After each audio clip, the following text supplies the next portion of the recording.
eu sou a Leslie e você está no canal Inomeado, porque a gente ainda não sabe como do nome para esse canal. Se você tem uma ideia de nome para esse canal, por favor, ajude nos comentários, porque pelo jeito ler tantos livros assim não ajuda muito na criatividade, na hora de dar nome às coisas. O tema do vídeo de hoje é literatura e infância. É um tema muito lindo. Quando eu penso na minha infância, é associada à temática dos livros e da literatura, eu não sei por que a minha memória associa desse modo. Talvez enquanto eu fale nesse vídeo eu vá entendendo também melhor porque que a minha memória associa as coisas desse modo. Mas eu penso assim em algo sublime, mágico, purpurinado, acetinado, com unicórnios e hamsters e baleias, animais incríveis e mágicos em um mundo mágico. A leitura para mim na infância e os livros para mim na infância, eles têm uma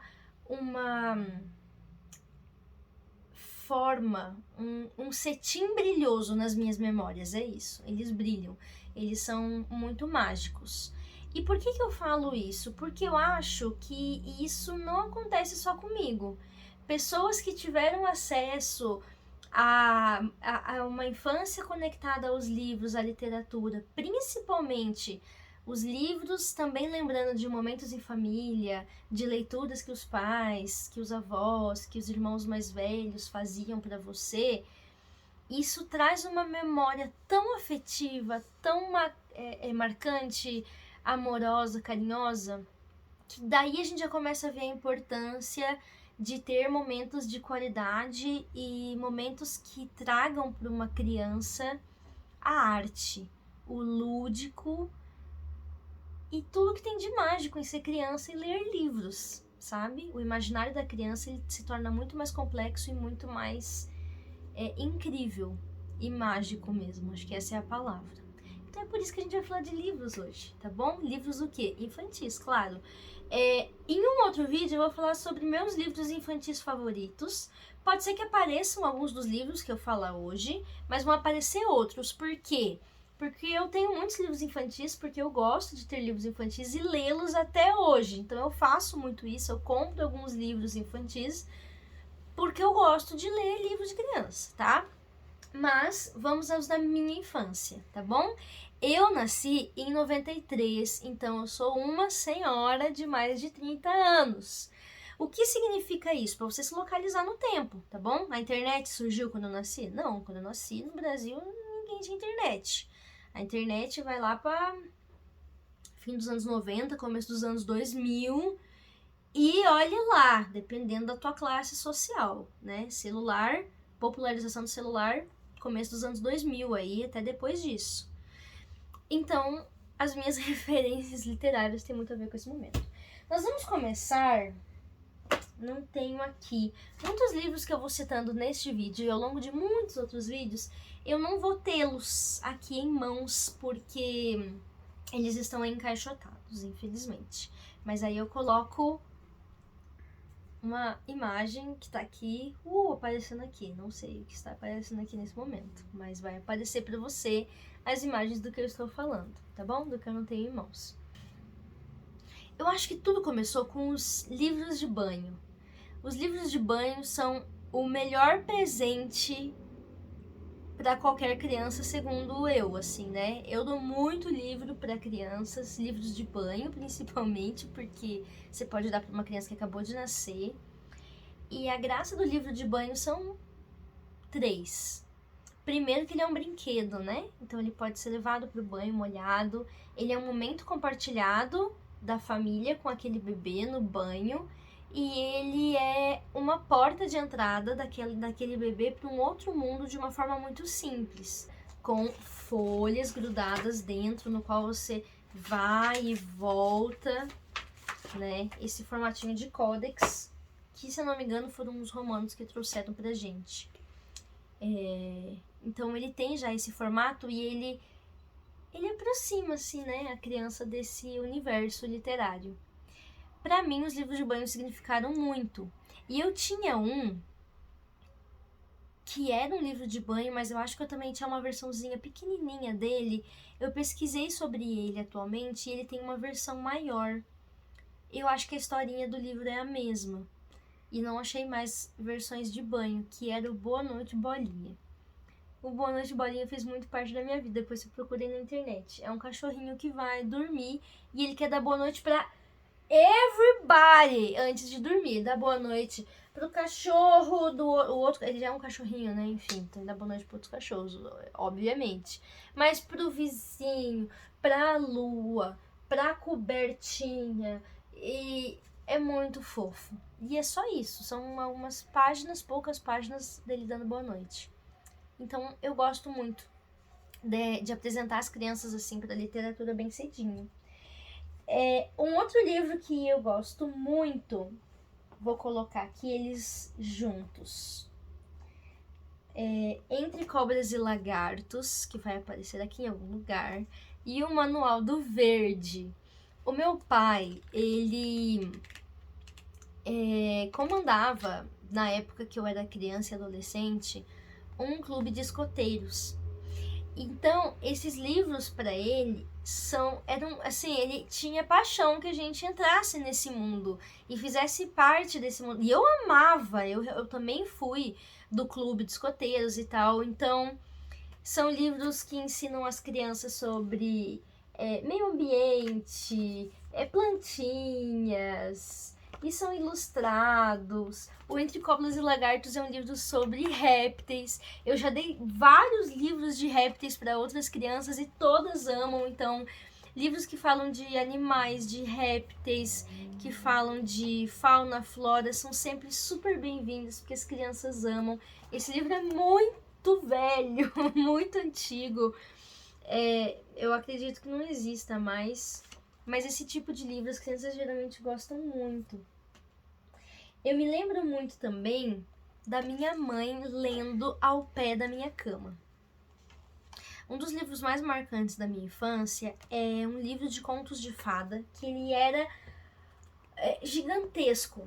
Sei lá, ele devia ter assim uns 50 centímetros, 60 centímetros, eu não sei, ele era muito grande. E ele era bem pesado, era grosso também. E era um livro de contos de fada cabulosíssimo, mas tinha uma pessoa vendendo na porta da minha escola e eu fiquei dias pedindo aquilo pro meu pai. Era um livro bem caro e eu tinha muito medo que aquele cara sumisse. Ele acho que ficou meses na porta da escola. Eu tinha muito medo que ele sumisse e eu nunca ganhasse o livro. E um dia eu simplesmente entrei no carro e o meu pai pediu pra eu olhar no banco de trás. Eu acho que eu tava no banco de trás, ele pediu pra olhar pro banco da frente e aquele livro tava em cima do banco. E esse é um dos momentos mais felizes da minha vida, quando eu olhei pro banco e aquele livro tava em cima do banco. E a minha mãe leu aquele livro pra mim por noites infindáveis, muitas noites. E eu lembro muito desses momentos. Eu não lembro muito das histórias. Eu lembro de algumas poucas histórias, mas eu realmente lembro dos momentos. Eu lembro do rosto da minha mãe me contando histórias. O meu pai é professor, então ele sempre esteve muito envolvido com os livros. E a minha mãe é da área da saúde, mas era ela que lia mais para mim à noite. Esse aqui é um dos livros que a minha mãe leu para mim à noite. Esse aqui é um livro que tem um cunho religioso e ele não é um livro de criança, ó. Não é um livro infantil, tá? Mas por que eu coloquei aqui? Porque o livro que estava na minha casa, minha mãe pegou e disse, vamos ler esse, porque é esse que tem. Então, você vê como que é a associação, a memória afetiva, né? Não é só o livro ser de criança. E a minha mãe leu esse livro por muito tempo pra mim, porque é um livro grande. Nossa, sei lá quanto tempo ela demorou pra ler. Não tem imagens, coisas assim. Todas as imagens que eu tinha que fazer eram na minha cabeça. Tinha coisas que eu não entendia. Eu não sei qual é o status desse livro hoje. Pode ser que ele seja altamente problemático sobre os pontos de vista que a gente tem hoje. Eu lembro que ele fala sobre uma população nas ilhas Salomão, Nova Guiné, aqui atrás, eram populações nativas dessas ilhas, né? E aí o contato com missionários brancos que caíram lá. Enfim, é isso. Uma outra dessa leva mais religiosa, que perpassou muito a minha infância e que fez muito parte da minha infância, né? Fez muito parte da minha vida, da minha construção, foi esse aqui. O que faria Jesus? Esse livro, eu quis muito ele, muito, desejei muito esse livro. Acho que não tanto quanto o livro dos contos de fada, mas eu desejei muito ele. Uma vez a gente foi numa loja, que vendia artigos de livros, bíblias, coisas religiosas assim. E aí eu vi esse livro aqui e eu achei ele lindo, porque ele é lindo, ele é capa dura e ele é todo ilustrado e ele é muito... Nossa, minha cabeça, ela tem tantas imagens, tantas formulações, eu consegui criar um mundo tão denso na minha cabeça com a leitura desse livro, que pra mim ele é extremamente presente. Eu lembro até bastante coisa da história dele. Esse aqui, infelizmente, não é o meu livro da infância. Eu comprei esse livro há poucos anos atrás, num sebo, porque o meu da infância foi perdido e eu queria ter a memória. Esse livro ensina o que faria Jesus, segundo o meu ponto de vista, de forma muito realista. São crianças numa comunidade, acho que é estadunidense mesmo, inglesa, não tenho certeza, mas é uma comunidade religiosa, e aparece ali naquela vila, naquelas pessoas, aparece ali um velhinho e uma criança, e eles são muito pobres, e as outras crianças excluem, e tem algumas crianças que tentam ajudar, e tem um pastor. E essas crianças excluídas, né, que são mais pobres, você sofre a dor delas. Você vê, tem um velhinho na história que é cego. Eu tô falando aqui de uma história que eu li, sei lá, gente, há tipo 25 anos atrás, né? E eu lembro de alguns detalhes que eu tô contando aqui pra vocês. Essa corda de pular, ela é super significativa no livro. Ela é perdida, depois ela é achada, pessoas são acusadas, enfim. E ela ensina, assim, de que tudo que você for fazer, você tem que pensar o que faria Jesus nessa circunstância. E é uma pergunta que me ajudou muito a entender que a gente tem que ser bom com os outros, né? Eu gostei muito desse livro por causa disso. De ensinar de um cristianismo bem simples. Em nenhum momento ele fala qual que é a igreja, qual que é a religião dessas crianças. Você só sabe que elas são cristãs, obviamente, porque, enfim, Jesus, né? É Cristo. Mas lindo, maravilhoso. Muito bem, agora nós vamos para um dos mais queridos. Dos mais queridos. Então nós vamos combinar assim, ó. Você vai sair desse vídeo, você vai beber um copo d'água, você vai plantar uma árvore e você vai ler este livro para uma criança. Esse aqui também não é o meu livro original. Eu nem sei se eu tive esse livro. Eu acho que esse aqui é um livro de biblioteca que eu peguei 1 milhão de vezes. Nem sei se eu tive esse livro. Mas esse aqui eu comprei agora há pouco tempo atrás, acho que 2 anos atrás. E esse livro, ele fala de uma menina que não gostava da luz do dia. E por que ela não gostava da luz do dia? Porque ela gostava dos sons da noite, dos lençóis que voavam no varal, que a avó dela estendia durante a tarde, que pareciam paredes desabando, algo assim que ela menciona numa das páginas do livro. O cheiro da noite e como que as imperfeições do mundo não tinham como ser vistas à noite. As roupas claras que a avó havia pendurado no varal brilhavam com o luar, como se fossem mais roupas, como se fossem paredes mágicas, convidando a menina para dançar com elas a dança do vento. Isso aqui é de uma riqueza para uma criança que está montando seu imaginário de mundo. Toda vez que eu lembro desse livro, eu lembro de um lugar assim confortável, quentinho. Ele fala do cheiro do café que a avó fazia de manhã e do jeito que ela saía pra rua de manhã cedo e tinha um monte de gente e tinha fumaça de ônibus e ela via as rachaduras das paredes e tudo era mais feio. E isso alimenta a imaginação de um jeito e faz a gente se colocar. É muito sensorial, isso é muito importante também, de estimular a literatura durante a primeira infância, desde a primeira infância até o fim da infância, enfim, seguindo a adolescência fora. É você complexificar a imaginação do mundo de uma criança e trazer sensações e conseguir povoar os pensamentos de uma criança com imagens. Esse livro tem desenhos maravilhosos e com palavras. É de uma beleza. E aí o que essa menina faz?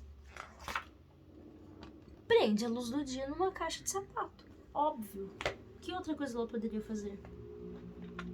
Ela prende a luz do dia numa caixa de sapato. E aí o mundo para de fazer dia. Sensacional. Gente, lindo. Esse livro é lindo, tá? Leia ele para seu sobrinho, seu filho, seu neto, qualquer criança que aparecer na sua frente. Dê esse livro de presente. Ele era de uma coleção chamada Dó, Ré, Mi, Fá, que eu acho que não existe mais. Vários livros desse vídeo são da editora Scipione, que tinha muitos livros infantis e juvenis maravilhosos. Falando em editora Scipione, ela publicou a melhor coleção de livros infantis do mundo. Mentira, sei lá, segundo a minha opinião, tá? Não sei, tem várias. Mas essa aqui é uma das melhores, com certeza. Não é brasileira. É uma coleção... Deve ser norte-americana. Não sei, na verdade. Mas ela é publicada no Brasil pela Scipione, que é a coleção Salve-se Quem Puder. Essa coleção tem muitos livros maravilhosos. Esse é o único que eu tenho. Também comprei agora... recentemente para poder nutrir minha imaginação fértil, funcionando, lembrando que eu li ele durante a infância. Tem uns muito famosos que vocês já devem ter ouvido falar. O Agente é Secreto na Selva, tinha o Agente é Secreto no Deserto. Tem uns que estão aqui atrás, O Espião Invisível, O Ônibus das Estrelas, enfim. Qual que é a graça desses livros? Você precisa, ao ler uma dupla de páginas, você precisa, ao final, responder um desafio. E esse desafio, ele vai ser respondido com as informações dessas duas páginas. E ao responder esse desafio, por exemplo, você sabe como chegar à Praça do Sossego? Você vai ter que descobrir, pelo que está aqui. Quando você descobre, aí você vira a página e você já está na Praça do Sossego. Tá, mas e se eu não conseguir? Aí tem as dicas atrás, né, para te ajudar. Tem uma página de pistas e também tem uma página de respostas. Gente, isso aqui é a coisa mais maravilhosa do mundo para a imaginação de uma criança. E é incrível, muito, muito legal mesmo. E eu vou finalizar esse livro, eu acho, falando provavelmente do autor mais lido pelas crianças no Brasil. Eu tô aqui tentando pensar talvez em algum autor mais lido, mas não consigo saber. Eu acho que metade das crianças no Brasil aprenderam a ler com Turma da Mônica e a outra metade devem ter aprendido a ler entre aspas, com o Pedro Bandeira, né? Eu não fujo à regra, eu sou bem do time Pedro Bandeira, li pouca, bem pouco eu li Turma da Mônica na minha infância, porque não se tinha muito esse costume de comprar gibi na minha casa. Era mais a coisa do livrinho mesmo. Mas alguma coisa eu li. E o Pedro Bandeira mudou a minha vida. Eu sempre quis ser professora, desde sempre. Desde que eu aprendi a falar, eu dizia que eu queria ser professora. E por muito tempo fui desincentivada, enfim. e treta, história para outro vídeo. E nesse momento eu pensei, se eu não posso ser professora, o que eu vou ser? E aí eu tive uma ideia genial. Eu peguei um livro do Pedro Bandeira e eu fui ler se em alguma parte do livro estava escrito o que o Pedro Bandeira era, o que ele tinha estudado. E eu lembro que um desses livros dizia na parte de trás que ele era formado em estudos sociais. E aí que eu botei na minha cabeça que eu ia fazer estudos sociais. O que não adiantou nada, porque quem faz estudos sociais vira o quê? Adivinha? Enfim, eu não fiz estudos sociais, mas eu fiz história, geografia, que tá dentro aí mais ou menos do mesmo ramo, né? Então assim, não tinha como fugir. O Pedro Bandeira foi uma grande referência pra mim. Os caras, até hoje eu dou de presente também para outras crianças, porque são livros muito importantes na minha formação. As histórias dos caras, mas também as histórias, O Marca de uma Lágrima, Prova de Fogo. Teve um que bugou a minha cabeça, que é o Descanse em Paz, Meu Amor, que eu fiquei chocada com aquele livro. Eu não gostei a primeira vez que eu li, não me parecia o Pedro Bandeira que eu tanto gostava. Ele tem um fim que pra mim na época não pareceu nem um pouco óbvio. Mas enfim, hoje eu lembro de todas essas histórias. E são histórias muito incríveis. O Marca de uma Lágrima era um livro que estava comigo até alguns poucos anos atrás. E eu dei ele de presente para uma grande amiga minha chamada Aline. A Aline, ela foi minha colega de internato. E ela compartilhava comigo essa paixão pelo Pedro Bandeira. E a gente leu esse livro, eu não sei se a gente leu para a escola, como paradidático. Eu imagino que sim, que a gente tenha lido como paradidático. E a gente conversou muito sobre esse livro fez muito parte da nossa vida. E aí, muitos anos depois de adultas, ela mora num lugar bem distante, eu enviei para ela por correio de presente de aniversário a minha edição, que eu li com 12 anos. Então tá muito bem guardado nas mãos dela. E, enfim, a Aline fez muito parte. Toda vez que eu falo de Pedro Bandeira, eu lembro da Aline. Lendo esses livros comigo, assim, compartilhando ideias. E é isso por hoje, porque são muitos livros. Eu cheguei aqui mais ou menos até os 12, 13 anos.